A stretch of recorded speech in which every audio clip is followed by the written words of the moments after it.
As night fell and silence covered the place, an old man looked up at the sky and reflected on how Takomi was already in junior high, yet still frightened by his own shadow. Suddenly, the bushes rustled, and the old man fixed his sharp gaze on the movement. A figure slowly peeked out from behind the leaves, prompting the old man to release a heavy sigh before calling out to demand who it was.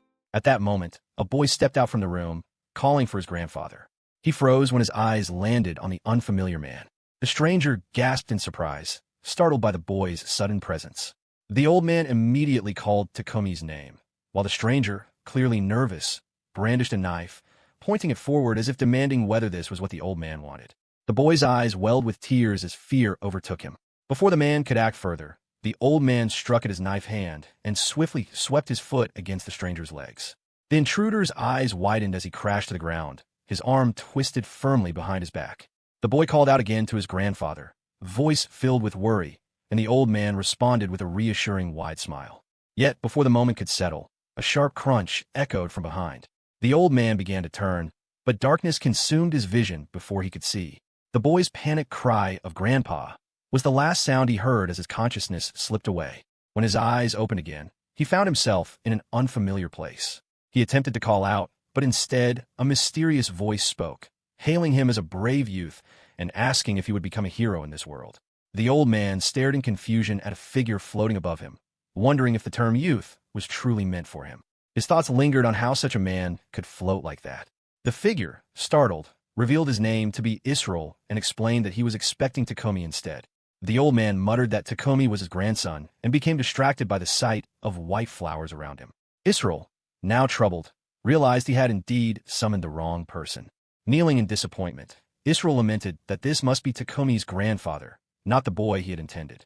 Still in shock, the old man lifted his gaze and repeated the name Israel, recognizing him as a god. He pressed Israel to confirm if Takomi was safe, his voice filled with concern. Israel reassured him that Takomi was unharmed, though only the old man himself had died. Relieved, the old man chuckled lightly, remarking that it was fine so long as Takomi remained safe. Israel seemed surprised at this reaction, but admitted that a mistake had been made, one beyond his power to correct. The old man remained calm, declaring that as long as his grandson was safe, nothing else mattered. Israel, still unsettled, explained that once a soul had been summoned, not even he could return it. The old man dismissed the concern and instead asked what Israel had originally planned for Takomi. Israel revealed his intent to reincarnate Takomi in that world. Upon hearing this, the old man volunteered to take his grandson's place. Israel's face brightened with astonishment and hope, asking if the old man was truly willing. With a quiet sigh, the old man smiled, and Israel offered him his blessing, praising his courage. The old man noted the sudden shift in Israel's demeanor, pointing out how divine he suddenly appeared. Israel responded awkwardly, but affirmed that he was indeed a god. The old man reflected that he should be more surprised by the situation, yet admitted that counterworld reincarnation was a common theme in the light novels his grandson enjoyed. Israel acknowledged this understanding, and the old man requested that if he were to be reincarnated, he would prefer to be made younger. Israel assured him that anything he wished could be granted. The old man lingered on those words, anything he wanted, repeating them in his mind while sinking into thought. Israel's assuring smile only deepened that reflection. Finally, the old man expressed his practical concern. As someone old, he would not want to struggle with learning a new language. Israel decided to grant him the ability to understand all languages, along with general knowledge and appraisal skills. He then inquired if there was anything else he wanted. Without hesitation, the old man listed every wish he had in mind. Israel appeared troubled, remarking that the request seemed overly detailed. The old man added another demand, an item box, smiling as he explained that it came from the online RPGs he once played with his grandson. Israel suggested an inventory instead, and at first the old man was confused by the term. Realization then brightened his expression as he marveled at how convenient it was and praised Israel's ability. Israel let out a short laugh, reminding him that though he might not look the part, he truly was a god. The old man agreed. Israel then asked what name he would like to carry in the new world. The old man gave his true name, Sitaro Iseo. Israel accepted it and told him this would be farewell for now. A bright light erupted beneath Sitaro's feet as Israel watched. While staring at him, Israel muttered to himself about the strangeness of the name Sitaro, before calling out to someone hidden nearby. A girl hesitantly peeked out and slowly approached him. She asked who that man was, and Israel explained it was Sitaro Iseo. The girl then asked where the grandfather had gone, and Israel answered that he had been sent to their world feelers off, placed safely at a shrine. At that moment, Sitaro awoke in another unfamiliar place. As he sat up, he thought of how it resembled the shrine in the hills behind his house, though it did not quite feel like another world. Standing at the cave exit, he caught sight of two moons in the sky, twins hanging side by side. Startled, he acknowledged that this indeed seemed like a counterworld of some elegance. Studying the sky carefully, he was about to remark further when a rustling sound interrupted him. His gaze snapped toward the source just as a sharp claw tore through a tree. A bear appeared, biting into its prey while glaring at Sitaro with menace. Calmly, Sitaro noted how violent the beast was as it began to advance. The bear tossed aside its prey and roared, charging at him. Sitaro considered what spells he might use, muttering to himself while the beast leapt frenziedly into the air. Its claws slashed down, but Sitaro swiftly dodged, irritated at the recklessness of the attack. The stick in his hand suddenly glowed as he cast a spell of binding. Ribbons of power manifested and coiled around the bear's body. The beast roared in fury, but the spell held. Sitaro observed the glowing staff with satisfaction, acknowledging the effectiveness of the magic. He followed up with another incantation, summoning sharp shards of ice that pierced into the creature's flesh. Turning his attention to the deer the bear had mauled, Sitaro used another spell, one that restored life. The wounds closed instantly, and the deer opened its eyes. Sitaro encouraged it silently, urging it to avoid being caught again, and the deer bounded away in freedom. Sitaro remained before the fallen bear, offering a silent prayer for its death. Then he summoned his newly granted inventory, marveling at how the great beast could fit within it. As the sun rose above the horizon, he lifted his face to the morning light and whispered about the beauty of the dawn. He stretched his limbs and began counting, raising and swinging his arms in steady rhythm. With a sigh of contentment, he continued onward until he reached a lake. Gazing at his reflection in the water, he murmured about the youthfulness of his new appearance, noting that he looked nearly 10 years younger. He proceeded down the path, muttering in surprise when it merged into a city road. Pausing only briefly to sip water, he kept walking until he encountered a man, from whom he asked directions. The man pointed him to the right. Following the advice, Sitaro soon found himself standing before a city. At the gates, the guard stopped him and demanded identification. Confused, Sitaro could only marvel at the city's sophistication. He explained himself clumsily, claiming to be from the countryside and visiting to sightsee. The guards mocked him, scoffing at his lack of identification and ridiculing him as a country bumpkin. Sitaro fell silent at their laughter, inwardly grimacing at the insult but acknowledging there was little he could do to stop their words. One guard smugly showed him something, asking if the old man had ever seen it before, taunting that he most likely had not. The guard demonstrated to Sitaro how the device worked, explaining that all he had to do was place his hand over it. Sitaro followed the instruction, but the guard quickly warned him not to touch it, declaring it dangerous. Irritated, Sitaro pouted inwardly, wondering how useless they thought he was. Another guard called out to him, reminding him that the city could be frightening at times and urging him to take care of himself. A different guard added that they too had struggled when first moving from the countryside. With a bright smile, one of them told Sitaro that if he ever ran into trouble, he should seek out the gatekeepers. Another welcomed him warmly to the city of Seoul. After a brief moment, Sitaro passed through the gates. As he walked, he reflected that the city did not seem bad at all. It reminded him of the days when the children at the tea garden were still young. Smiling to himself, he considered the logic of the games he once played, reasoning that one should visit the shrine first. Entering the shrine, his eyes settled on a familiar sculpture, and he noted how Israel had been carved into an image of striking handsomeness. From nearby, a man's commanding voice echoed as he ordered people aside to make way for a passing wagon. The area was bustling with people and filled with chatter. Continuing on, Sitaro thought to himself that it was a lively place indeed. The same man's voice rang out again, advertising his wares as he urged his child to greet the folks back home. Sitaro smiled at the cheerful scene, warmed by the liveliness around him. A man suddenly appeared behind him, requesting alms for orphans. Without hesitation, Sitaro placed money into the donation box. The man, astonished by the amount, expressed great joy. Sitaro responded by assuring him that he was happy to give such an amount if it meant the children could have a good meal. The man blessed him in gratitude, but Sitaro dismissed the praise with a wave of his hand before exiting the building. Outside, silence greeted him. At the center stood another familiar sculpture, once again depicting Israel. Sitaro quietly offered his thanks, expressing his belief that he could find a place in this world and vowing that this time, he would not put himself in danger. At the same time, through the rippling surface of water, Israel observed him. With a muttered remark about cherishing life, he turned to ask the girl beside him what she thought. Meanwhile, Sitaro purchased food from a vendor, paid the man, and expressed his thanks. Taking a bite, he thought to himself that it tasted good, though he kept further thoughts unspoken.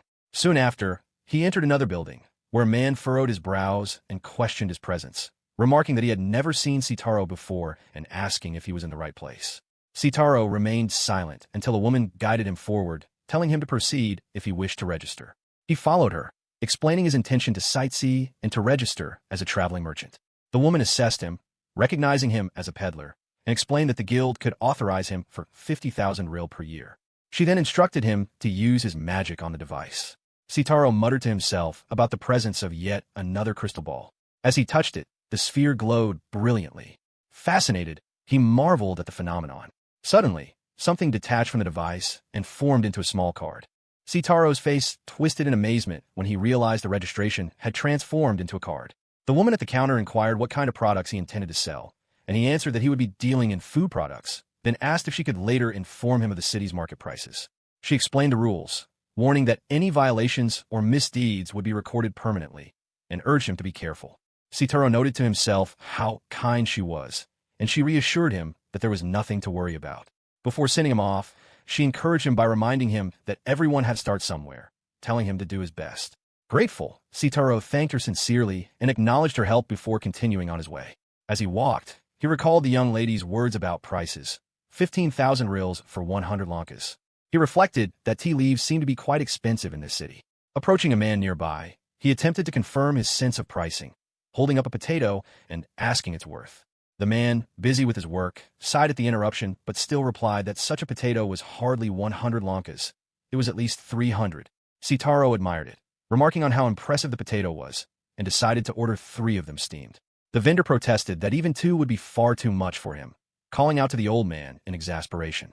Later, while eating, Sitaro admitted to himself that the vendor had been right. It was indeed more than he could finish. Suddenly, a harsh voice rang out, demanding that someone get out of the way. A boy trembled before the scolding, crying apologies. The man berated him, telling him to watch where he was going, and muttered about how useless he was. The boy, in tears, looked down at the cracked eggs he had been carrying and cried out to his mother about them. At that moment, Sitaro intervened, asking what had happened. The boy explained through tears that their eggs, precious eggs for the family, had been broken. After wiping his face, he led Sitaro to his home, insisting that this was his house.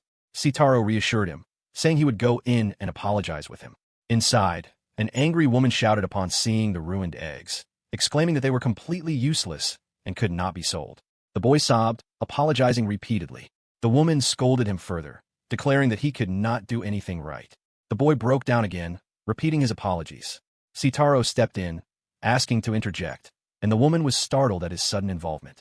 He explained that he had witnessed the entire incident and that the boy had done nothing wrong. The woman countered that it was not about fault but about business. The eggs could no longer be sold. Sitaro then asked if it was simply a matter of making the eggs marketable again and if they had oil and vinegar available. The boy hurried off to fetch them. While mixing the ingredients, Sitaro muttered his process, adjusting as he went. When he finished, he declared the work complete. The woman, still doubtful, tasted it, skeptical of the unfamiliar dish. Her eyes widened in surprise as the flavor struck her, and she demanded to know where Sitaro had learned such a recipe. She admitted that though it was unbelievable, the taste was undeniably good. Sitaro smiled and explained that it was a local specialty from his homeland. The woman, intrigued, suggested that it would pair well with boiled eggs too. Sitaro offered to teach her how to prepare it properly, assuring her that she could do with it as she pleased. Still astonished, the woman muttered to herself about the possibility of making something new from their ruined eggs, marveling that such an idea could be applied here. Sitaro gave a thumbs up to the boy, confirming his support. The woman, overjoyed with gratitude, declared that he had done there in a huge favor and insisted he stay the night. Later, as Sitaro sat on the bed, he let out a sigh, thinking that now that he had rested, he should begin preparation for the business discussion scheduled for the following day. Opening his inventory, he checked through its contents, noting the black tea and considering the purchase complete. He muttered to himself that tea canisters would be useful, though he could not afford to ask for too much. His thoughts drifted back to the past, recalling when Takumi had been a baby who enjoyed playing with those canisters. As sleep approached, Sitaro's last thought was a quiet hope that Takumi was doing well. The next day, he returned to the guild carrying several bags. The guild master was astonished to see the haul, exclaiming at the 10,000 lankas worth of tea leaves and wondering who exactly this old man was. The town itself remained peaceful as day gave way to night once more. At the inn, men gathered in conversation. One laughed, remarking that they should have seen the guild master's face. Another questioned the staggering numbers, 100,000 lankas worth of tea leaves and 10,000 lankas worth of coffee beans, and demanded to know who this old man could be. One speculated that he could not possibly be earning honestly, calling him a criminal, while another agreed, imagining him to be a dangerous one. Someone else pressed for a description, and they were told that at first glance, he looked no different from a poor old man. Unable to tolerate their chattering, the boy interrupted, insisting that the old man was a good person. The men turned on him with suspicion, questioning why he defended him, asking if he had been tricked. The boy protested loudly, denying it. At that moment, something caught one of the men's attention, and the boy suddenly cried out, recognizing Sitaro as he approached. Sitaro greeted him warmly, and the men gasped at his appearance, remarking that he really did resemble a grandfather. Quickly, they bowed respectfully in greeting. The boy tugged on Sitaro's sleeve and asked where he planned to go that day. Sitaro explained that he had already sold all his tea leaves and was preparing to move on to the next city. At this, the boy burst into tears, begging him not to leave. Sitaro only chuckled softly before reassuring him with a wave, promising that he would return to visit and that the boy should behave well until then. The boy, still tearful, shouted back that it was a promise and that Sitaro must return. Sitaro then departed on his journey. Along the way, he paused, setting up a small table and preparing tea for a short rest. The animals that had drawn near to him suddenly scattered and fled. His brows furrowed as he wondered at the disturbance. A loud thud soon echoed through the area. Panting heavily, a woman ran past while Sitaro watched from above, quietly counting the figures that followed.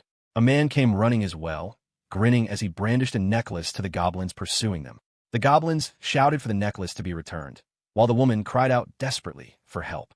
Sitaro examined the necklace closely, his face marked with puzzlement. The man then tossed the necklace toward the girl, and the goblins skidded to a halt before her, inching closer with menace. The girl gasped in fear, bewildered by their persistence. With trembling voice, she apologized to her absent parents. The goblins laughed cruelly and charged at her. Meanwhile, three figures peeked out from the bushes, observing the scene.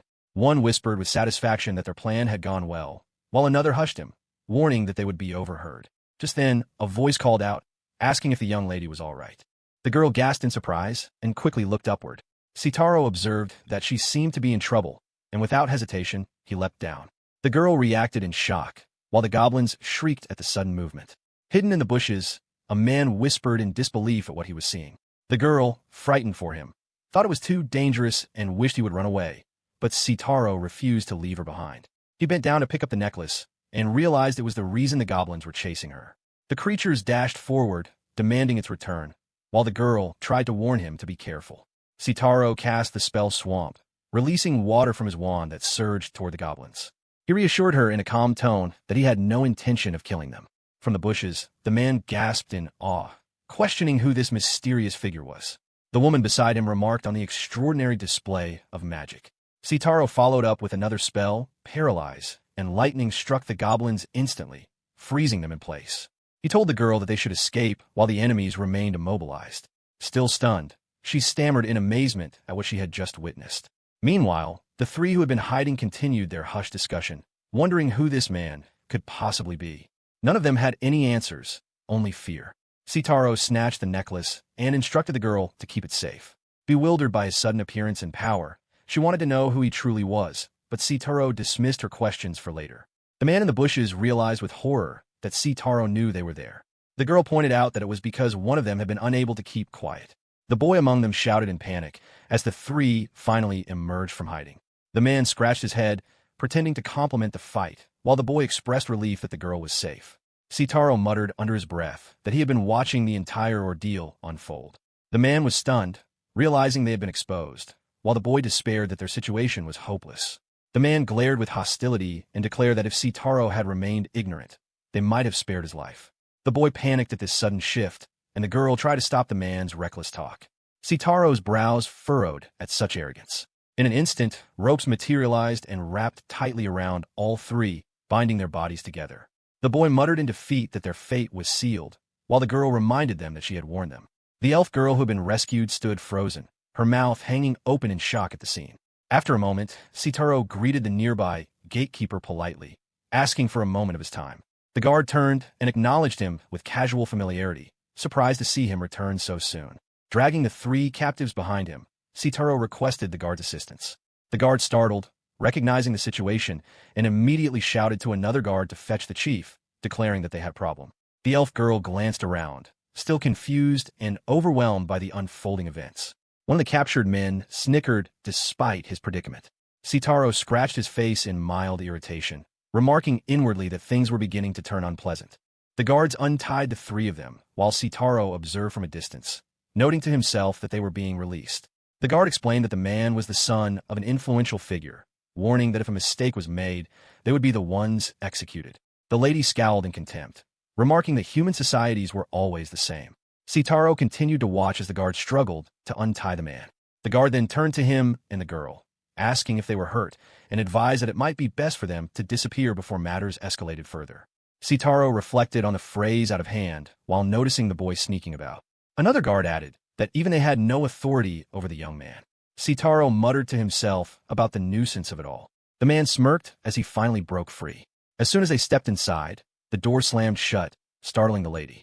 She wondered aloud why they were the ones now being confined. Sitaro explained that the guards had said they only wanted to hear their account, though clearly it would not end at that. The lady wept, blaming herself for dragging him into such a mess. At that moment, someone entered. A boy hurried in with food in his hands, announcing that the master of the Adventurers Guild wished to see them. Both the lady and Sitaro fixed their gaze on him, and Sitaro immediately demanded to know what the man wanted from them, whether he had come to apologize for the young noble's discourtesy. The guild master warned him to mind his words. The lady frowned at his remarks, while the man continued, stating that they were innocent only so long as there was no evidence. The lady gasped in shock. The guild master revealed that he had been told it was they who had attacked first without provocation. Sitaro, whisking a bowl, retorted by questioning if a record would suffice as evidence. The man dismissed the idea, saying there was no proof it wasn't fabricated, especially since no one present could wield an ozen. Sitaro set the bowl down and suggested he drink it to cool his head. The lady quickly offered it, but the guild master flinched at Sitaro's calmness before reluctantly sipping. His face twisted in disgust at the bitterness. Sitaro asked if he had calmed down, but the man sternly insisted that they should just admit to the crime in exchange for lighter punishment. Behind him, 2 guards crept forward, but the man added that he already knew their schemes. He explained it was always the same trick. They set monsters such as goblins upon others, then rescued the victims to gain gratitude, reward money, and rank points. Sitaro's expression hardened as he muttered about such disgraceful conduct. The guild master insisted he was well aware of it. Sitaro warned that the next people they targeted might not be as merciful, and if that happened, the forest would claim their lives. The guild master faltered at the words before scratching his head in defeat. He conceded to punishing the culprits to the fullest extent within the guild and promised to have the accusations against Sitaro withdrawn. That, he claimed, would suffice. As he exited, he whispered under his breath about the frightening old man. Sitaro, however, only smiled warmly. The lady wondered privately if everything was truly settled. Later, Sitaro approached the boy, asking if he might also have one. That night, Sitaro and the lady returned to the inn. The boy's face brightened with joy that the old man would stay again. The others cheered, congratulating him on how thoroughly he had dealt with the matter. They laughed together, commenting on how dangerous Sitaro truly was. The lady quietly smiled to herself as she recorded the events in her journal. The accusations against them were dropped, and although the culprits would be punished, it would not be made public. Though human systems had many flaws, there were mechanisms in place to counterbalance them. Watching events unfold, Israel called for the young girl to look. Together they observed Sitaro, who seemed to be thriving.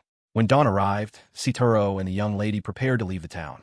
The guard called out in farewell, bidding the old man to take care for real this time. Sitaro smiled and expressed his thanks. They departed into the forest, where they encountered monsters and gathered mushrooms along the way. Sitaro conjured a barrier, instantly surrounding them with a glowing shield. As night fell, the forest echoed with the sound of rustling in the darkness. Another day arrived. Sitaro addressed her as the young lady. She took a sip and marveled at the taste of his coffee. Curious, she asked him about his life before becoming a mage. Sitaro explained that he was, and still was, merely a team merchant. The young lady then pointed out that they were close to reaching the river. Sitaro reminded her that she had said something different earlier. Embarrassed, she admitted she was terrible with directions. Sitaro remarked that such a weakness was not good, and suggested they simply head past the forest. At that moment, a map suddenly appeared before them. The young lady was startled in disbelief. Sitaro looked at her in mild confusion, and she expressed her astonishment that he could conjure such a clear map without even using an incantation.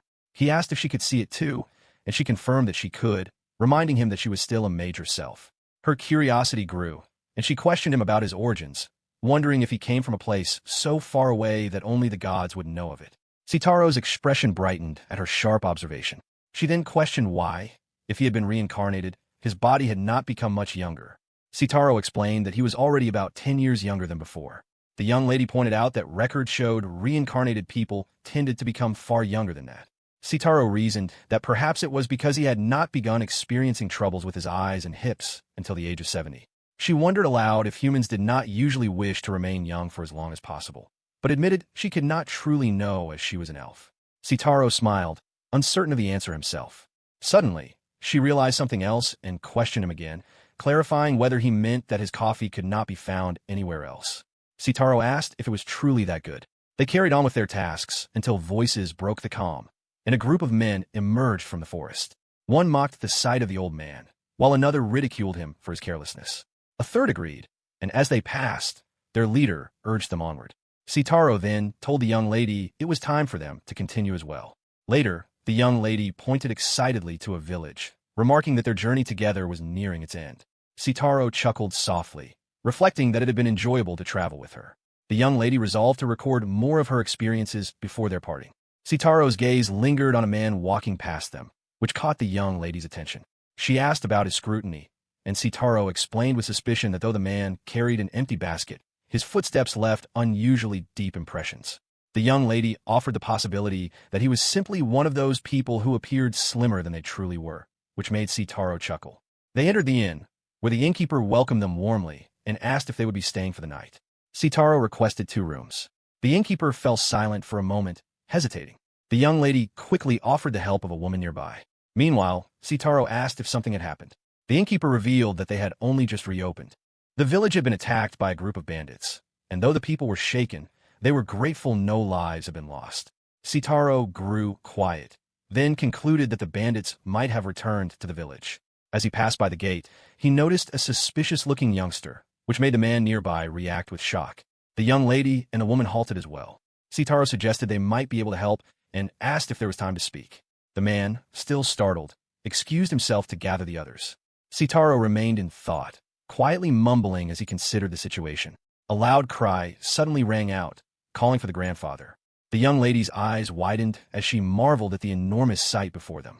Sitaro, remaining composed, instructed her to stand back and observe.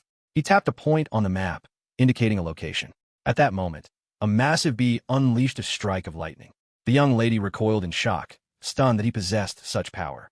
Behind her, the men watched in awe, their jaws hanging open. One questioned if this was nothing more than pest extermination, while another mocked the encounter as trivial, wondering about the matter of the bandits. A little girl ran to Sitaro, praising his strength. With pleading eyes, she revealed that some wicked men had harmed her mother, and asked if he could defeat them. Sitaro smiled reassuringly, promising it would be fine. That night, the villagers gathered together. Unease spread among them as they questioned whether the bandits would truly return. Some mentioned that an evacuation near the church had been suggested, but doubt lingered. The young lady turned to Sitaro for his judgment. He responded with certainty that the bandits were indeed coming, and in large numbers. He pointed to the map as proof. Without hesitation, Sitaro cast a spell. A radiant burst of light erupted outward, forming a massive barrier that enveloped the village. The young lady, astonished, admitted she had never seen a barrier so vast. From afar, a woman could only wonder at the mysterious glow. Those watching outside murmured in awe, speculating that it was the protection of the gods themselves. Sitaro grinned with determination and signaled that it was time to move forward. The young lady, filled with excitement, agreed. Beyond the village, the bandits concealed themselves among the trees. One of them noticed the glow in the distance and smirked, convinced it was the shine of hidden treasure. Another sneered with anticipation, imagining feasts of fresh meat and finer weapons to claim. At the village exit, Sitaro once more declared it was time, while the young lady swallowed nervously. He immediately unleashed another spell, Paralyze. In an instant, something dropped heavily from the branches above. A sudden cry split the air, startling the young lady. and soon 2 bandits lay unconscious on the ground. Sitaro muttered to himself in satisfaction that the spell had succeeded. A panicked subordinate rushed to his leader, gasping out a report that all the men lying in wait had been captured. The boss, caught off guard, demanded clarification. The subordinate explained breathlessly that it was the work of a random old man. The bandit leader scowled in disbelief, repeating the words with disdain. When told the old man would soon be upon them, he gave a cruel smirk and dismissed the threat, ordering that the intruder be cut down without hesitation. A pair of boots appeared from the shadows. The young lady and Sitaro approached steadily. The bandit boss smirked upon seeing them, giving the order to seize the elf alive, certain she could fetch them money. His men surged forward with weapons raised. Sitaro wasted no time. He unleashed a spell, and in an instant lightning struck the advancing men. Cries of pain erupted as they collapsed one after another. Yet the boss, unlike his underlings, grinned and stood his ground. The young lady's eyes fell on him just as he closed the distance in a blur. His strike came fast, but Sitaro caught his arms before he could land a blow. The young lady flinched, shielding herself, then slowly opened her eyes to see the boss's sword buried in the ground instead. His expression faltered with shock as Sitaro had deflected the attack with ease. The young lady's breath caught in disbelief. The boss, seething, launched another furious strike, demanding Sitaro's death. But Sitaro calmly raised his wand and blocked the sword without effort. Compared to the other bandits, the boss held more stamina, but it was not nearly enough. Sitaro refused to kill him, maintaining composure as he cast another spell. The boss's defiance turned to panic as his strength was stripped away. Darkness overtook him, and he collapsed unconscious. Sitaro exhaled, remarking that all of them had robbed and harmed innocent people, and now they would face the punishments they deserved. With another incantation, he cast binding spells, then lifted the bandits' limp bodies with magic. The young lady stood frozen, her jaw hanging in astonishment. With quiet resolve, Sitaro instructed that it was time to return home. Back in the village, people gathered with anxious chatter. Some recognized the captured figures as the very men who had robbed shops before. Others confirmed the rumors were true. The bandits had indeed come back. Sitaro's voice rang out behind them, asking the crowd to clear the way so the captives could be brought through. When the villagers raised their eyes, they froze in shock at the sight of all the bandits bound and floating. Whispers spread quickly, marveling that the old man had done this. Sitaro reassured the young lady, telling her she could release her hold now. The chief appeared, equally stunned, unable to believe what he was witnessing. He confirmed again in disbelief that Sitaro alone had protected their village. Sitaro smiled softly, admitting he supposed it was true. The chief declared he had no words to properly express his gratitude. At that moment, the little girl spotted a necklace among the recovered goods. She hurried to pick it up, then dashed towards Sitaro, calling to him with tears of joy. Sitaro turned to her, responding with a gentle expression. The child wept with relief and gratitude as Sitaro gave her a warm, reassuring smile. The chief nodded in solemn agreement. Sitaro then turned to the chief, humbly calling himself nothing more than an old man, yet offering to share something that might prove useful. The chief immediately agreed and asked him to speak. Elsewhere, far removed from the village, a woman knocked upon a chamber door, requesting entry. Inside, she addressed Lord Orley, reporting that the stolen goods had been recovered, though the situation had grown considerably more complicated. Lord Orley demanded clarification, hearing of an old man in a pointed hat, a mere commoner who had dared to stand against a noble's will. His expression twisted with contempt as he declared the act disgraceful. The maid merely smiled. Lord Orley smirked darkly, remarking that if the opponent was truly an old man, then it mattered little. Such a one would have no reason to cling to life any longer. A loud explosion echoed through the room, making the woman flinch while Sitaro broke into a cold sweat. The young lady panted heavily as the crowd erupted into chatter, their faces twisted in confusion. The people questioned among themselves what was happening. A man admitted he had no idea, only that Sitaro and the young lady seemed to be kneading flour and preparing something, though it was not bread. Curiosity spread through the crowd as they wondered whether it would be good. The rhythmic sound of chopping mixed with the bubbling of broth, filling the air. Sitaro announced that it was done, and murmurs rose as people stared at the unfamiliar brown food. None of them had seen anything like it before. When they tasted it, however, surprise spread across their faces. They exclaimed over its delicious and incredible flavor, unable to contain their amazement. The village chief, overwhelmed, demanded to know what it was, declaring it far too good to be ordinary. He quickly assumed it must be a local specialty belonging to Sitaro's mentor, the old man. Sitaro offered to teach the chief how to prepare it later, But the chief was already excited, promising to speak with the Lord about granting a reward for their efforts in clearing out the bandits. Sitaro dismissed the idea, telling the chief not to trouble himself. Yet the chief insisted, saying such service could not go unrewarded. Sitaro merely chuckled, remarking that it was the role of the elderly to be of use to the younger generation. The chief conceded that perhaps he was right. Their exchange was interrupted when a villager hurried in, informing the chief that the city of Foz had contacted them regarding the bandits. The chief remembered the matter with some irritation, while Sitaro fell silent. The chief remarked that authorities moved quickly only when money was at stake. The messenger added that some of the Lord's men were already on their way. With a sigh, the chief admitted with embarrassment that the lord of the area, Oswald, was a notoriously greedy man.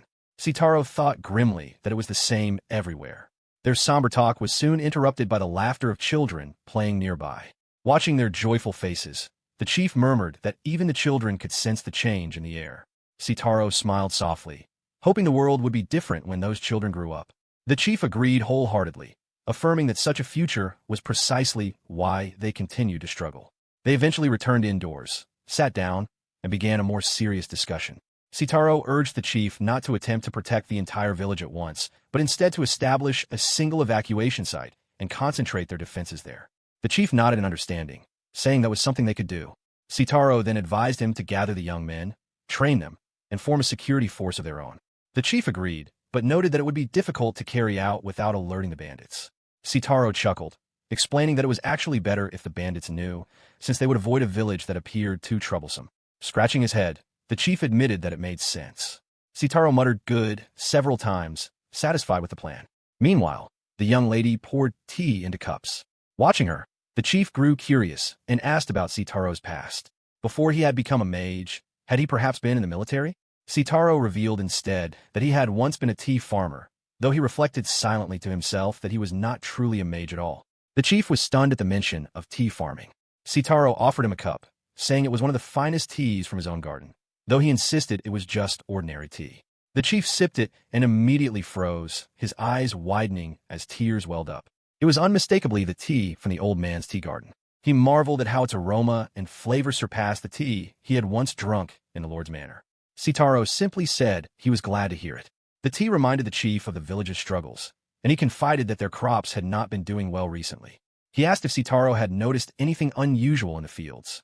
After a pause, Sitaro asked if they used manure. When the chief admitted they did not, Sitaro explained that they should gather fallen leaves, turn them into leaf mold, and mix into the soil once the leaves had fully decomposed and lost their shape. The chief eagerly wrote everything down. Sitaro added that stove ash was also valuable for the soil, which shocked the chief. After finishing his explanation, Sitaro remarked that this was about all he could suggest. The chief, overwhelmed with relief, thanked him profusely and vowed to hurry and spread the knowledge to the villagers. Sitaro then brought up something that had been bothering him. The treasure the Lord claimed had been stolen by the bandits. At this, the chief stiffened and averted his gaze. Hesitantly, he admitted that the numbers did not match. The Lord's request far exceeded the treasure actually recovered. More than double, in fact. Sitaro muttered about the Lord's greed, and the chief fell into uneasy silence. Not long afterward, their discussion concluded. The young lady handed out snacks to the children, who gathered eagerly around. Sitaro cast his fishing rod, and the children gasped in awe when he pulled up a catch. Just then, the chief called out his name sharply, his tone carrying urgency.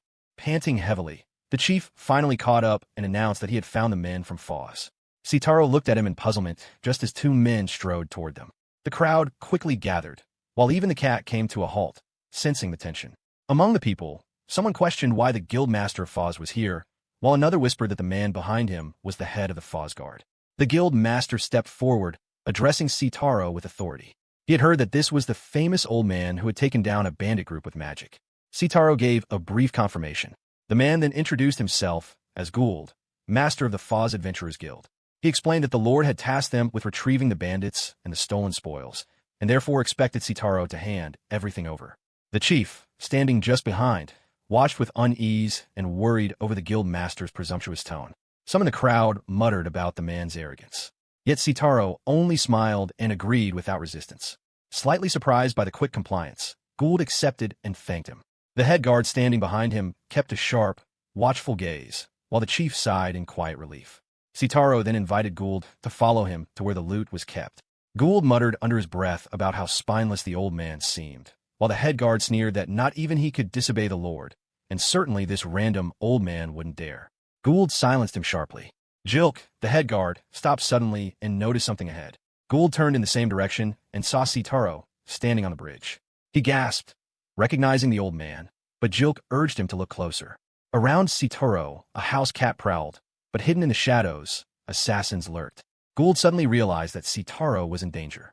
Jilk muttered under his breath that the old man was surrounded and quickly suspected who might have sent the killers. He restrained Gould, suggesting that they wait, but Gould grew furious at the thought of abandoning the old man to die. Jilk only sighed in resignation. On the other side, two assassins hid in ambush. Their presence was suddenly noticed when someone in the distance shouted out, drawing attention to them. One of the assassins panicked at being discovered, but the other urged him on. A loud commotion broke out behind Sitaro. Turning swiftly, he saw both the assassins and the two familiar men from Foz locked in combat. One assassin lunged at Gould, seizing him by the throat. With sharp eyes and practiced strength, Gould pried the hand from his neck and threw the attacker aside. Yet another assassin emerged from behind, blade raised, ready to strike him down. Jilk cried out in warning, while the cat flinched at the sudden burst of danger. At that instant, Sitaro cast a spell of paralysis, unleashing a strike of lightning that tore through the assassins. Jilk exclaimed in shock at how even these skilled killers had been taken down so swiftly. In the aftermath, the assassins were subdued and captured. Jilk muttered that the old man had narrowly saved them, while Sitaro only chuckled lightly in response. Gould exhaled deeply, shaken. The captured assassins were identified as Dud, a Class C adventurer, and his companion Minka. Gould whispered grimly that they might now be the ones in danger. He turned to Sitaro, admitting that the one who had hired the assassins was someone he likely already suspected. Sitaro, however, told him that there was no need to speak the name aloud. Gould muttered in frustration, wondering why such betrayal had occurred. Jilk, ever pragmatic, said that regardless, Sitaro would now have to accompany them to Foz. Sitaro silently agreed. Later, as they prepared to leave the village, the children gathered, one boy asking in a trembling voice if the old man, his grandpa, was truly leaving. The assassins were bound tightly, their bodies tied up like balloons. Sitaro reassured the boy that he would return and urged him to be strong. He smiled gently, but the boy could not hold back his tears. At that moment, a voice called out his name. The young lady ran swiftly toward him, relieved that she had made it in time. Breathless, she handed him a bag, explaining that she had followed his method but altered it slightly. When Sitaro opened the bag, he found a familiar sight inside, udon. The young lady explained that she had used wind magic to dry the noodles, and that once boiled, they would return to their original state. The chief gasped in amazement at her ingenuity. Sitaro accepted it warmly, thanked her, and told her to take care of herself. With that, their farewells were exchanged. Before leaving, Sitaro asked about the length of the journey. Gould estimated that with his pace, it would take about 7 days, though Sitaro muttered that it was a long trip. Gould remarked that for them, it would only be considered a round trip. As night fell, they built a bonfire, sat around it, and began to eat. Jilk sighed in exasperation, unable to understand how the assassins could eat so freely under such circumstances. Gould explained that even if they were criminals, they could not be left to starve. Concerned, Sitaro suggested using his own inventory to ease the burden. Both men were stunned. Jilk stared at him in disbelief, and Gould gasped in surprise at the mention of an inventory. As the night deepened, only Gould and Jilk remained awake. Gould muttered to himself, puzzled by Sitaro's true nature, his eyes shifting between the sleeping assassins and the calm old man. Jilk wondered aloud who Sitaro really was. Gould admitted that he did not know, though at the very least, Sitaro did not seem like a bad person. Still, he worried about what would come next. Jilk reminded him that the assassins were proof of the Lord's corruption. Gould groaned in frustration, cursing the greed of the Lord and lamenting that if not for his title, they would have dealt with him long ago. Behind them, Sitaro stirred awake. He suggested that it was time to switch watch duty. Startled, Gould flinched, but Sitaro only smiled and poured tea for the both of them to help them rest. One of the assassins stirred as well, eyes darting toward the men. Suddenly, the ropes binding him loosened. Shock spread across his face as he realized he was free.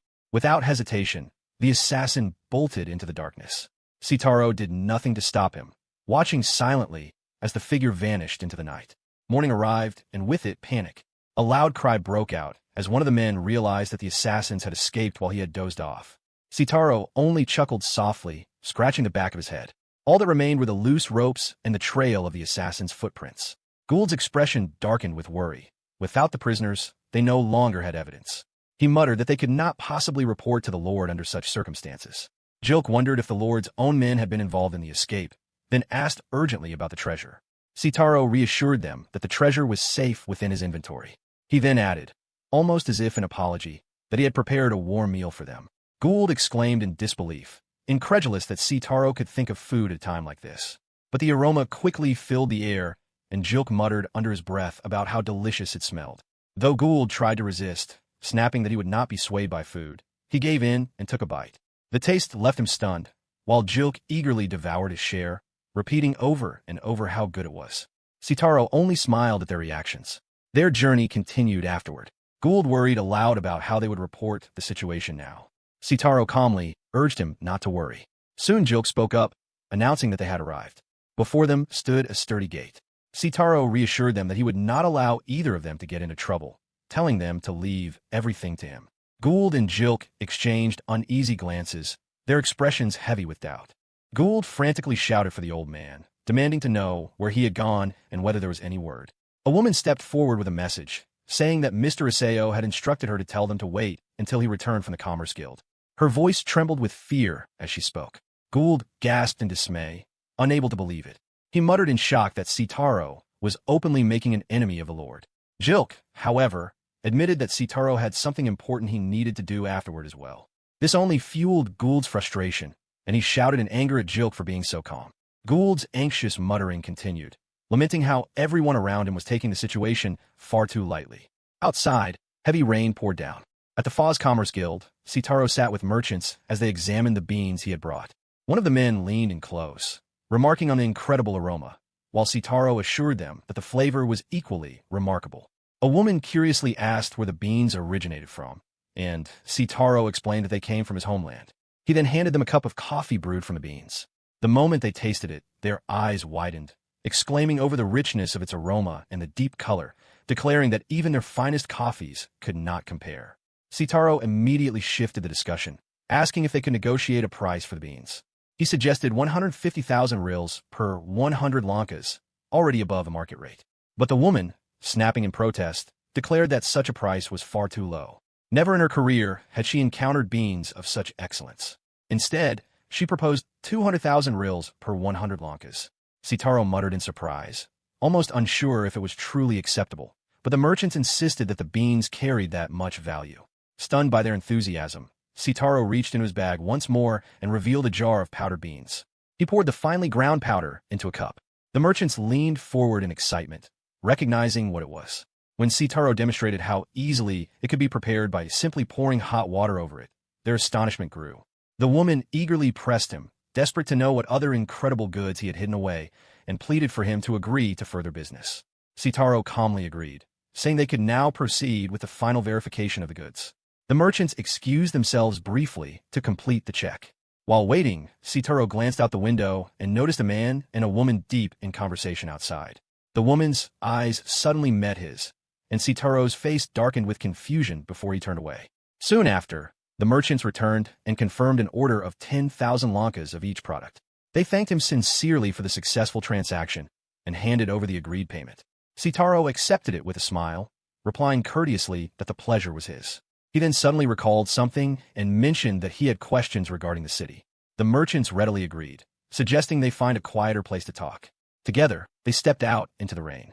One of them reminded him to watch his step as they walked through the wet streets. Eventually, they arrived at shop. The woman asked if it would do, and Sitaro agreed. Once seated, Sitaro reflected aloud that coffee truly was expensive.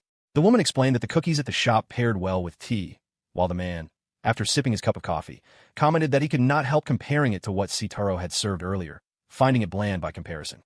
The woman defended the drink, insisting that it was still considered good quality, though she admitted that the best was reserved for nobles. This mention of nobles opened the subject Sitaro had come to ask about, the local lord. The woman confirmed that he meant Oswald Orley. Sitaro acknowledged it just as the waiter arrived with their dishes, placing the meal on the table. As they began, the woman turned toward the man sitting beside her, Calf, who trembled nervously. Hesitantly, Calf spoke of a rumor he had heard. Recently, a group of captured bandits had been brought into the city, and the lord had immediately executed them all by beheading, without even attempting proper interrogation. Sitaro fell into a heavy silence, at this revelation.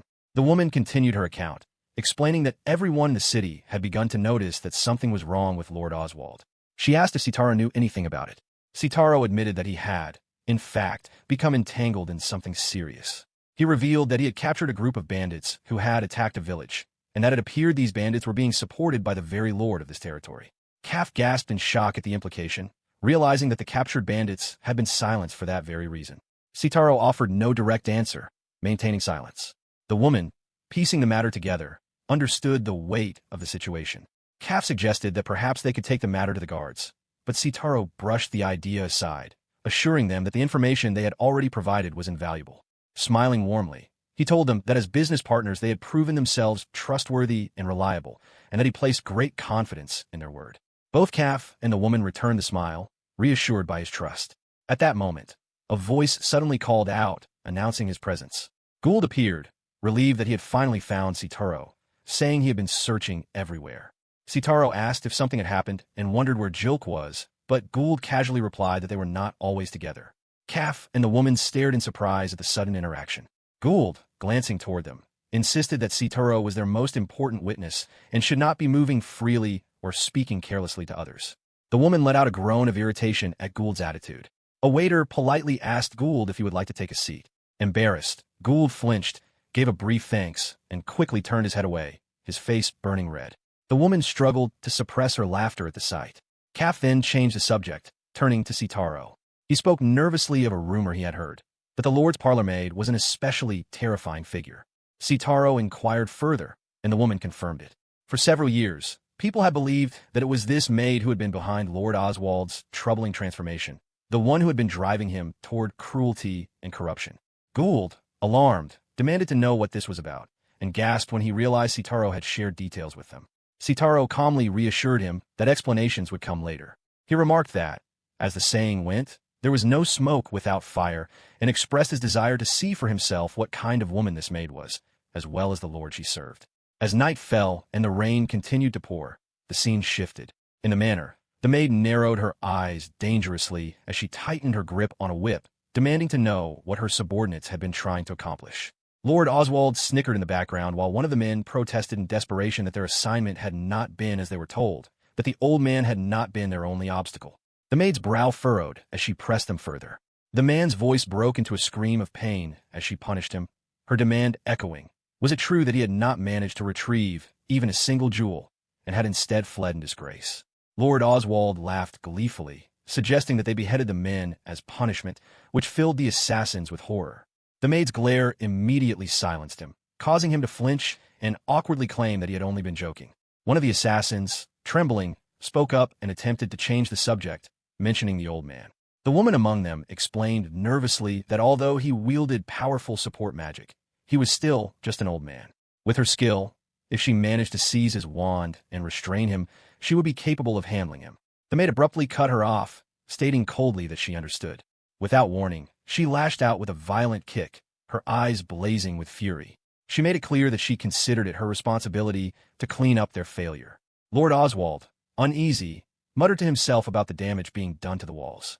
Later that same night, within the manor hall, one of the servants asked if Lord Orley had been seen. Another maid replied that he had not appeared that day and was likely preoccupied. A woman then stepped forward, saying there was someone who claimed to wish to meet him. The butler, suspicious, replied that he would go and investigate. The sound of knocking echoed as Sitaro approached the gates.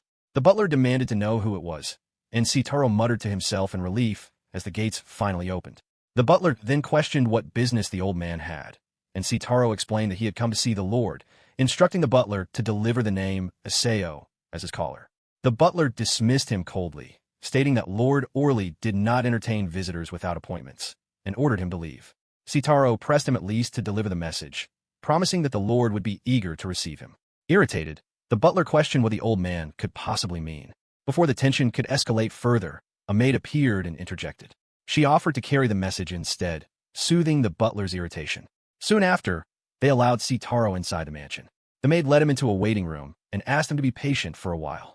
Sitaro thanked her, and with a smile, she departed, leaving him alone in silence. He exhaled slowly, surveying his surroundings. Not long afterward, the maid returned, apologizing for the wait. With another smile, she brought him tea, inviting him to make himself comfortable. Sitaro expressed his thanks, then, without hesitation, raised the cup and took a sip. Immediately, he recognized the familiar aroma. It was the same tea he had once given to the chief of a certain village. From this, he realized that the maid already knew who he was. The maid's grin confirmed his suspicion, and Sitaro's eyes sharpened in response. The maid explained that Lord Orly took great pains to understand every detail of his people's lives. Sitaro questioned whether his actions might bring harm to the villagers. She assured him that such harm would not occur, though she added with a sinister calm that accidents were always a possibility. The sound of approaching footsteps interrupted the exchange. A cheerful voice rang out, mocking the situation as though it were some sort of mistake. Lord Orly entered the room, accompanied by his assassins. One of them cautioned their master to be careful. Sitaro, however, remained seated in silence. Lord Orly strode forward, laughing at the sight of a frail old man. He smacked Sitaro mockingly, demanding a response. Yet before he could utter another word, Sitaro moved with sudden speed, seizing him and kicking his leg out from under him. In the next instant, Lord Orly was hurled to the ground. Sitaro remarked coolly on the nature of accidents. In a panic, Lord Orly shrieked for his men to eliminate him. The assassins immediately rushed forward. The maid clenched her teeth, cursing them for interfering and ruining the situation. Sitaro calmly drew his wand. One of the men shouted for the others not to falter and to grab the weapon. Sitaro's piercing gaze froze them in hesitation. The female assassin quickly recovered and chanted a spell, conjuring a fireball. In an instant, flames erupted around her. Lord Orly screamed in horror at the sight, terrified for the safety of his manor. A massive fireball launched directly at Sitaro. One of the men snickered, confident that the attack had finished him. But as the dense smoke cleared, their confidence turned to dread. Through the haze, Sitaro's silhouette emerged unscathed. He stood calmly, brushing the dust from his clothes as though nothing had happened. The assassin who had mocked him recoiled in terror, calling him a monster. Sitaro muttered to himself, a faint reminder that what they had just witnessed was merely the power of support magic. The man from earlier barked for silence, insisting that Sitaro had nothing but magic and that sheer force would be enough to overwhelm him. Yet Sitaro remained calm, for he knew it was not a matter of possession but of mastery. The maid bit down on her teeth in frustration, a curse slipping beneath her breath.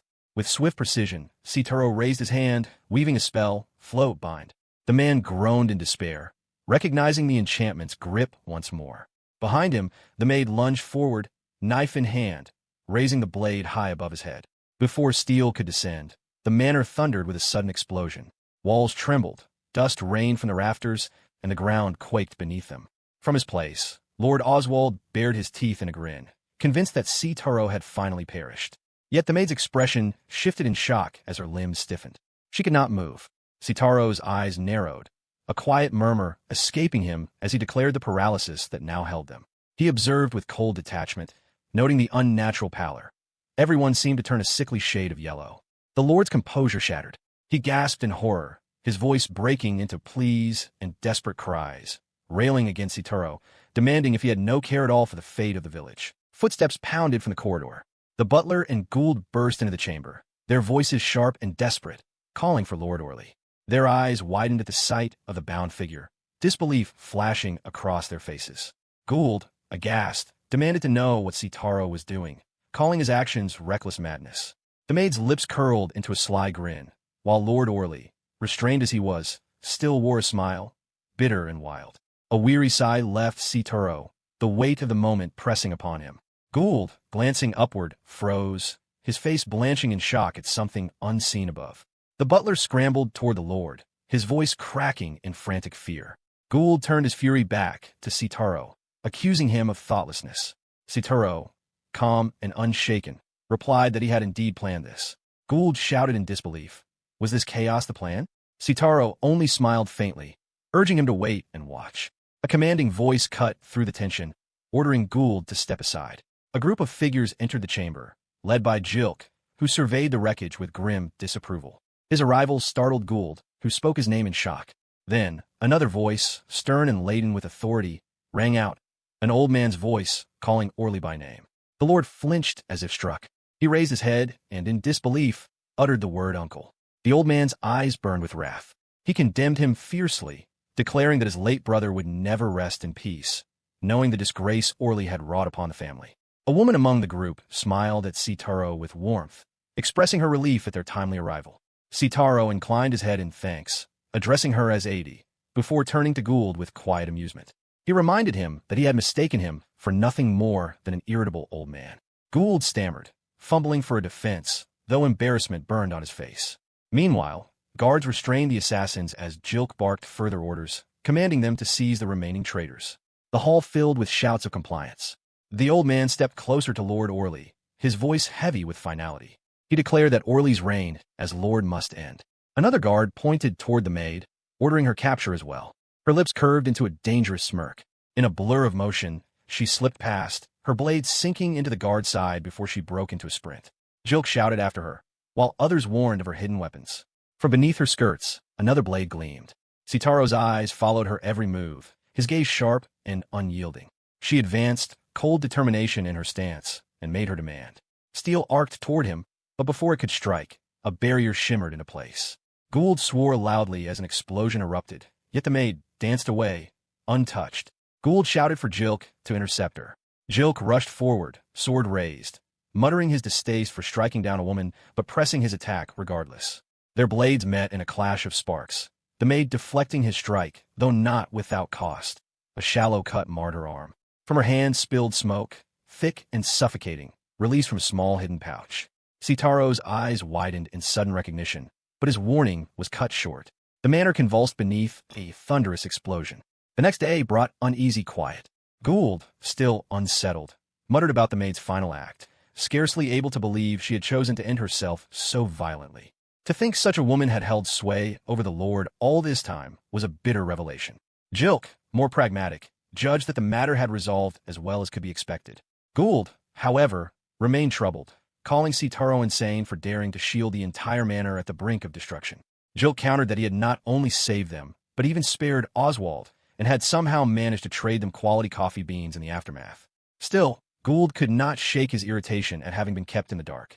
Jilk explained simply, Sitaro's poker face was too poor to risk. Gould bristled in outrage, declaring it untrue, while Jilk only humored him with a dismissive agreement. A soldier entered, reporting that the day's training was complete. Jilk rose, ready to follow, when Adi approached. She asked for Sitaro, only to hear from Gould that he was gone. Pressing further, she learned he had departed for the wood dungeon. Her eyes widened in alarm, recalling troubling reports of a woman resembling the maid prowling near those very woods. She whispered her hope that Sitaro would be safe. Deep within the wood dungeon, Sitaro wandered unfamiliar paths. The shadows of trees pressed close, and the silence bore down heavily. It seemed he had lost his way. Then, faintly, from behind him came the rustling of leaves, something moving in the brush. At the Belkin and Foz, two children played outside. The little girl proudly showed off something she had cooked, declaring that she had fried it in oil and finished it. The other girl looked at her in surprise, confused by the word frying. The little girl explained with confidence, leaving the old woman who watched them from a distance smiling warmly. The little girl then wondered aloud when their grandfather would return. The other girl fell silent for a moment before answering that she thought it would be today. The old man had mentioned heading to the wood dungeon, but the thought of such a place filled her mind with frightening images of monsters. The little girl's fear escalated when she imagined ghosts lurking in the dungeon, frightening enough to rival even her own mother. Just then, a woman passed by, startling the children. The girl stood and asked anxiously if their grandfather would be safe. The woman paused, remarking that Sitaro, at his age, might find a dungeon too dangerous to face alone. The children's faces twisted with fear, which only deepened when the woman, with a teasing grin, claimed he had likely already been eaten by a ghost. Their screams rang out in shock, and while the older girl whispered her worries, the younger one timidly suggested that perhaps Guild Master Gould could be asked to help him. Meanwhile, within the wood dungeon, something darted towards Sitaro from the bushes, causing the leaves to sway violently. Yet nothing appeared, only the sound of rustling. Sitaro turned to look, froze mid-step, and glanced back again. Just as he was about to move forward, something rushed toward him, forcing him to halt. When he spun around, the noise ceased. From the bushes, a flash of movement appeared, and a grin curled across unseen lips. A cat suddenly leapt out, meowing loudly as though to startle him. Sitaro bent down and picked it up, remarking on its beauty for such a place. The cat's stomach rumbled in response, and Sitaro, amused, decided it was good timing, as he had been about to take tea. The animal eagerly accepted the food he offered, its sparkling eyes shining with delight, as though declaring its approval. Sitaro was relieved that he had made reduced sugar donuts and studied the cat curiously, recalling that he had seen one like it before in both Foz and a village. The cat stared at him silently, then meowed and prowled near his belongings, sniffing curiously. Its behavior seemed to suggest it wanted to play. Sitaro imagined the cat wandering into danger, chased by monsters until it lost its way. He considered bringing it along, ensuring it found its way home safely. The cat meowed again, as if in agreement. Later, the two ventured deeper into the dungeon. They descended from a fourth underground floor to the fifth, then to the sixth. When night fell, Sitaro cast a barrier around them and settled down to sleep. The cat remained alert, its ears twitching as it fixed its gaze on the surrounding darkness. A rustle came from the shadows, the presence drawing nearer. From the gloom, two men emerged, grinning as they approached. One sneered at the sight of an old man alone, certain that he must have wandered off or been left behind. The cat cried out in panic as one of the men drew his weapon and struck at the barrier, mocking its strength. His companion brandished a magic blade, claiming no barrier could withstand it. The cat trembled in terror as the barrier cracked and finally shattered under their assault. Without hesitation, the men stepped inside. One scoffed that the old man was still asleep, while the other muttered that he was lucky enough to die without waking. The cat turned desperately towards Sitaro, its eyes wide with fear. As the intruders drew closer, the animal peeked out from behind the broken barrier, its body trembling. Then, with a sudden spark of resolve, it planted its paws firmly, raised its head, and let out a furious cry at the two men. The man sneered, declaring that the victim had died in his sleep without pain. Another man chuckled in agreement. The cat glanced around in panic, clutching the sleeping Sitaro. Trembling, it closed its eyes, then opened them again with a serious expression. Stepping forward, it hissed at the two men. One of the men scoffed, dismissing it as merely a cat, while the other questioned what should be done about it. A grin spread across the man's face as he suggested skinning it and selling the fur. The cat froze in place, continuing to hiss. Suddenly, the man gasped as vines wrapped tightly around his foot. Startled and panicked, he struggled, while his companion shouted in frustration, unable to understand what was happening. Sitaro stirred, holding his wand, and swiftly cast spells to paralyze and silence them. At once, the men froze in place, their voices stripped away. The cat leapt toward them, meowing fiercely. A sudden strike of lightning crashed down on the men as the vines grew, binding their bodies. Turning around, the cat called back to Sitaro, who responded by gently patting its head in gratitude. Sitaro examined the situation, wondering whether the attackers were common street robbers or simply reckless opportunists. His suspicions were confirmed when he discovered a slab of wood and a bag full of stolen goods, clear evidence of their crimes. The robbers shouted indignantly, insisting they'd already known something was amiss, complaining about the use of barriers. Sitaro scratched his face thoughtfully, weighing his options. After a moment of contemplation, he decided the trouble was not worth his time and chose to leave them bound where they were. A slab of wood was hung around one of the robbers' necks, marked with a humiliating sign declaring that he had been beaten after attempting to rob someone. Sitaro departed, leaving the tied men behind, certain the barrier would hold until they were forced to turn themselves in. He resumed his journey and, upon reaching a doorway, sat down in front of it with his teeth set. Soon after, he heard approaching voices. A group arrived, surprised to find him sitting there. They greeted him casually, questioning whether he was waiting for someone or had companions inside. Sitaro told them he was alone. A young woman squealed with delight upon seeing the cat, hugging it tightly. The group informed him that the next room contained a mid-level boss. Sitaro acknowledged this, remarking on their lively nature, and decided to rest there briefly. The adventurers pressed him to move along, impatient to continue. When he hesitated, they grew mocking, questioning how someone like him had managed to reach that far, even assuming he had no loot. Sitaro casually mentioned that everything was in his inventory, which immediately caught their attention. The leader's smirk widened, interpreting it as an opportunity. He encouraged his comrades to assist Sitaro, while the others expressed confusion. The leader insisted it was only natural to lend their strength. Though Sitaro reassured them that he was fine on his own, he eventually conceded, remarking that travel was about companionship. The leader heartily agreed, and the men cheered in approval. When the battle against the boss began, Sitaro instantly dispatched it with overwhelming power. The group froze in shock, stunned as the thick smoke cleared. The leader awkwardly praised the old man, admitting he had never seen such strength. They noted the boss dropped an unusually large amount of loot, far more than their haulers could carry, and asked if Sitaro could store it in his inventory. He agreed without complaint. In return, the leader promised their group would handle the subjugation report. Sitaro muttered in realization, recognizing them as haulers from before. The men pleaded desperately, knowing that if their previous scheme of framing others were discovered, they would no longer be allowed to remain there. Sitaro observed that the group seemed to be making an honest living, and he accepted it as fine. The man fell silent at his words. Later that evening, Sitaro returned to the inn and quietly settled into the bathtub. A sigh escaped him as he muttered to himself about being brought back to life. Suddenly, heavy footsteps echoed through the hall. Gould burst inside, declaring that this was no time for bathing. Sitaro merely acknowledged his arrival with calm indifference. Before long, the two of them were soaking together in the tub. When the bath was done, Sitaro released a satisfied sigh and remarked on how refreshing it had been, while Gould agreed in his own way. As they sat together at the table, Sitaro inquired about what Gould had wanted to say. Gould snapped back to attention, remembering the issue. He explained furiously that a group had been taking credit for the incident in the wood dungeon, boasting that they were the ones who had fought the monsters. With composed ease, Sitaro acknowledged this, understanding the situation without protest. Gould went on, saying they even claimed Sitaro had been attacked and that they were the ones who saved him. Sitaro only smiled, accepting that as the story, reasoning that it was fine since he was just a merchant. He thanked Gould for telling him. Gould scowled, calling him far too kind, and pressed once again for him to register with the Adventurers Guild. Sitaro responded lightly, as if uncertain.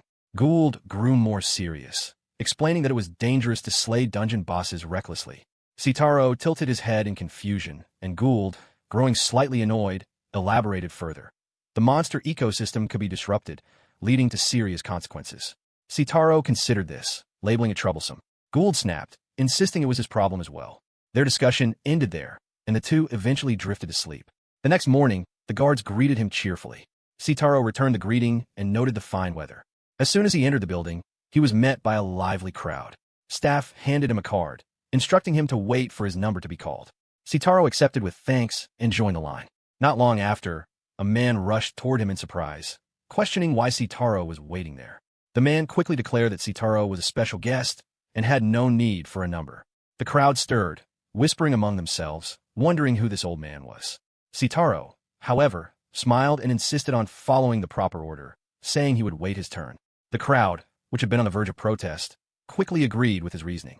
Around them, people began to share their impressions of him. Some said they knew Mr. Iseo for his easygoing nature. One man recalled that Sitaro had once brought him a drink after losing a tasting match.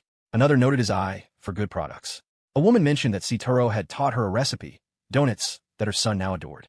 The boy himself shouted about it proudly. The party leader confidently boasted that Sitaro was the old man with the inventory and that he could even make introductions if needed, claiming they were fellow adventurers. He even remarked that the mysterious woman nearby was very pretty. The woman, however, muttered under her breath, calling the display shameless. The staff then called out the number 56. Sitaro quickly rose, answering without hesitation, and made his way forward. Behind him, the maid's expression darkened. She thought to herself that he could pretend to be a good man all he wanted, but his time was approaching an end. Inside the room, Adi gasped at the rare materials laid before her, recognizing them as treasures from the wood dungeon. Sitaro explained that what she saw was not even all of it. Adi then asked if he had any interest in processing the materials before selling them. Sitaro muttered thoughtfully, curious about what she meant, and asked for further explanation. The cat sat nearby, its eyes sparkling as it observed the exchange. Elsewhere, Israel sighed as he continued to watch the little girl. He remarked that if she refused to come, he would have to leave her behind. The child, startled, quickly clutched at his clothes. Israel gently patted her head, asking what troubled her. The girl looked up, her voice trembling, and confessed that she did not want to go. Adi explained to Sitaro that processing could mean many different things, while Sitaro compared it to how leaves were used. Adi recommended leaving the processing itself to professionals, and Kaf gave a nod of agreement. Adi emphasized that the crucial matter was figuring out what type of processing would elevate the value of the resource. Sitaro muttered in acknowledgement, realizing that it all depended on the customer. Meanwhile, the cat climbed onto the table to take a peek, but Kaf quickly caught it. Sitaro apologized in embarrassment, prompting Kaf to ask if the cat belonged to him. Sitaro clarified that it was not his pet. Silence followed between Kaf and Adi until Sitaro smiled and called the cat his friend. The cat meowed at him, stirring a memory. A familiar cat had once meowed at him in exactly the same way. In his recollection, Takumi had been clutching a cat and calling out to his grandfather. The sound reminded Sitaro of the time when their Tama was still a kitten, with Takumi being just a small child as well. Another memory rose as his eyes wandered to the freshly cut logs. He recalled Takumi sitting on his lap, filled with joy over tea canisters. He remembered the boy playing with them and shouting about combining parts together. The thought brought a smile to Sitaro's face again, and the idea of making tea canisters from the wood occurred to him. When Adi heard his thought, she assumed he meant a case and offered to introduce him to a woodworker and metalworker. But Sitaro explained that his idea of a tea canister was different and could be made with just a wooden board. Adi gasped in astonishment at the thought, recognizing the potential for profit, and pressed him eagerly for more details. Their exchange was interrupted by the sound of approaching footsteps. A woman suddenly burst into the room, calling for Adi. Adi, surprised, recognized her as Polonia and wondered at her appearance.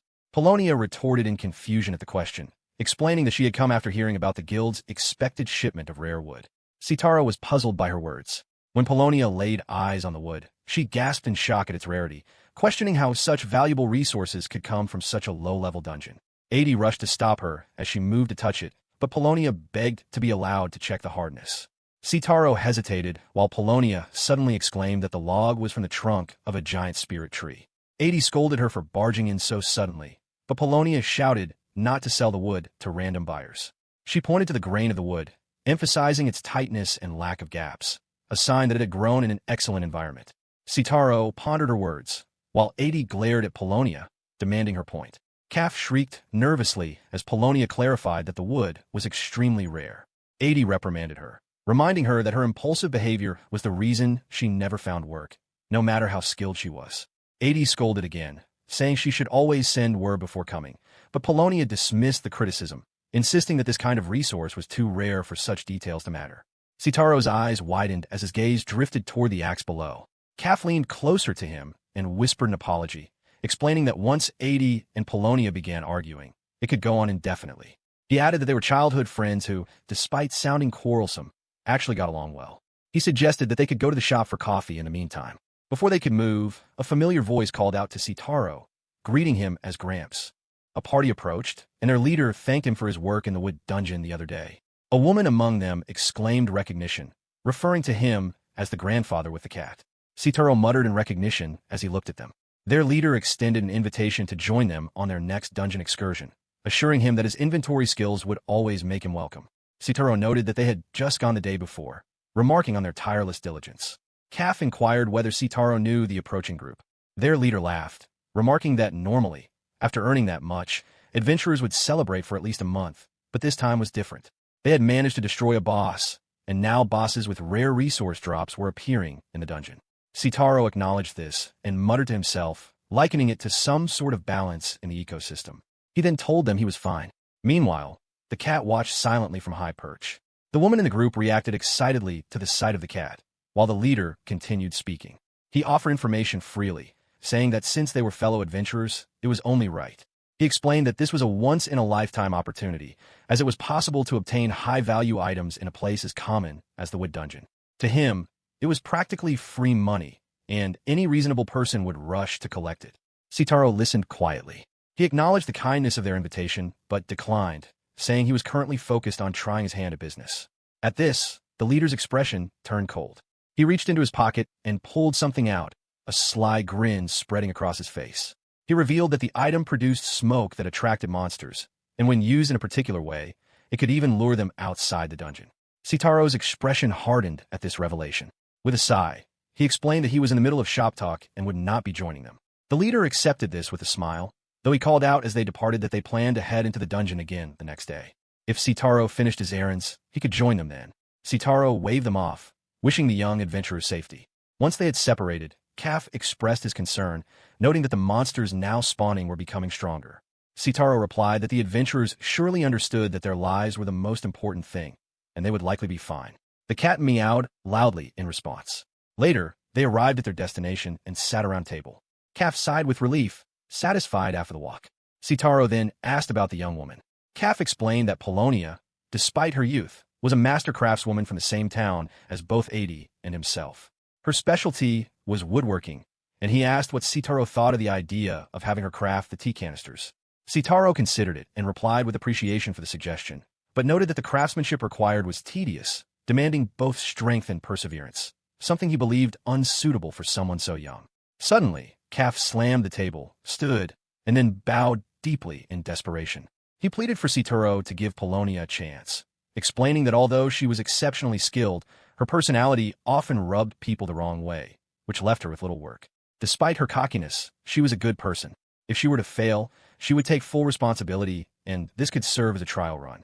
Sitaro smiled in response and agreed, saying he would give her the job first and ask Calf to stop bowing.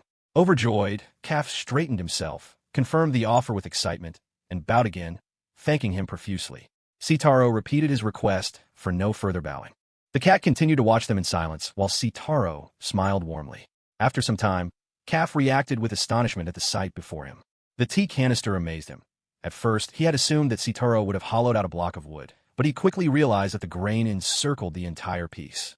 This meant that the canister had been made from a single wooden board of that thickness, skillfully shaped into its form. Calf slid his hand across the surface of the canister, marveling at the precision. The lid, too, perfectly fitted and crafted entirely from wood, left him astounded. To him, it felt like something created through magic.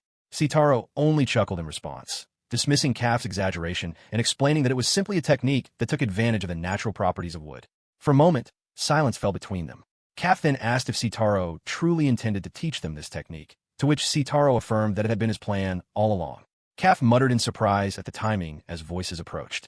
Adi arrived, announcing that she and the others had matters they wished to discuss with him, though she wanted to first provide their estimates for the earlier resources. Calf, however, interrupted, bringing up the matter of the tea canisters and informing her that Sitaro had agreed to let Polonia attempt the work. Polonia flinched and quickly turned toward them, startled by the news. Sitaro smiled as he explained that she could take a look at the finished product first, and if she judged herself capable of crafting it, the task would be hers. Polonia stared intently at the canister, while Sitaro remarked that the technique came from his homeland. She continued muttering under her breath, deep in thought. All the while, the cat watched from above, its eyes sharp and unblinking as it observed the scene. Through a mirror, Israel also observed, remarking that Sitaro seemed to have found himself yet another interesting pursuit. The carriage carrying Israel moved steadily along as he smiled at the little girl beside him, who was staring intently at the reflection in the mirror. Her eyes followed the images of Sitaro as he instructed Polonia, showing her how to boil the wood and bend it, guiding her patiently through the crafting of the canister. The girl smiled at the sight, thinking that her grandfather looked as though he was enjoying himself.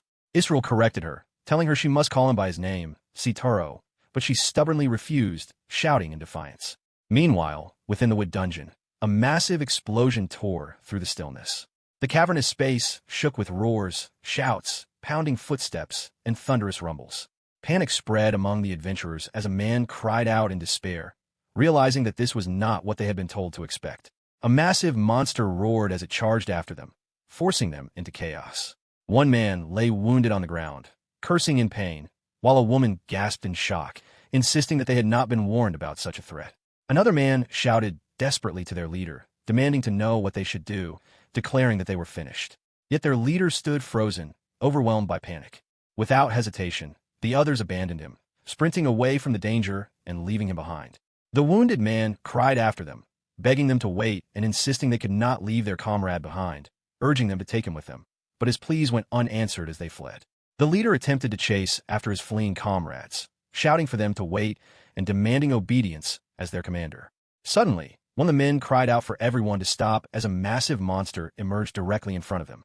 At the Adventurers Guild headquarters, a man rushed in, panting heavily as he reported the dire situation. Monsters were flooding out of the dungeon, and although a high-level party was currently holding them back, the threat was immense. If they were not stopped, the creatures would soon overrun the city. Another voice answered him with calm composure, acknowledging the information. Gould then issued orders to begin evacuating the residents as a precaution. The man continued his report, explaining that the monsters had even begun appearing on the surface. Gould reassured him that there was still no need for panic, for word had spread that a certain youngster had taken a strange item into the dungeon. The man asked in alarm if that meant the boy was the cause of the current disaster. Outside, the evacuation had already begun, with residents hurriedly leaving the city. Gould rallied the others, commanding them to put their full strength into the fight. Jilk issued his own orders, telling the guards to keep Rodeo and Gland's troops stationed within the city, since without reserve forces they would be limited in what they could do. Suddenly, a voice interrupted, asking about the cause of the commotion. Sitaro had appeared, observing that Gould and the others seemed to be preparing for something significant. Gould was taken aback at the sight of him, astonished that the old man had come here, and even more concerned that the girl with him was present. He urged them to hurry to safety. Sitaro muttered that he understood something major was unfolding. Smiling, he agreed to evacuate but reminded Gould to take care of himself. Gould, flustered, quickly acknowledged. Without wasting any time, Sitaro and his companions made their way toward the wood dungeon. Meanwhile, an insect twitched as soldiers advanced in the same direction. Gould commanded the soldiers not to focus on exterminating every creature, but rather to prioritize driving them back underground. Jilk halted when a man ran frantically toward them, begging for help. He shouted about enormous trees and insects that had suddenly appeared. Jilk tried to calm him, asking if there were others still inside. At that same moment, behind a tree, another man gasped with relief upon realizing he had managed to escape. His relief faltered, however, as he heard footsteps and turned to see a little girl approaching. Before he could react further, a monster emerged behind her. Stunned, he clenched his fist, panic surging through him. Acting without hesitation, he dashed forward. The monster fixed its gaze on him before striking out with its leg, aiming directly at him. But just in time, he grabbed the little girl and narrowly dodged the attack. His mind raced with dread, convinced he was about to die. Yet nothing struck him. Suddenly, the monster wobbled unsteadily before crashing to the ground with a thunderous impact. Sitaro, standing nearby, smiled as he remarked to himself that the creature was behaving as it should. The man gasped in disbelief at what had happened, while the little girl's face lit up with joy.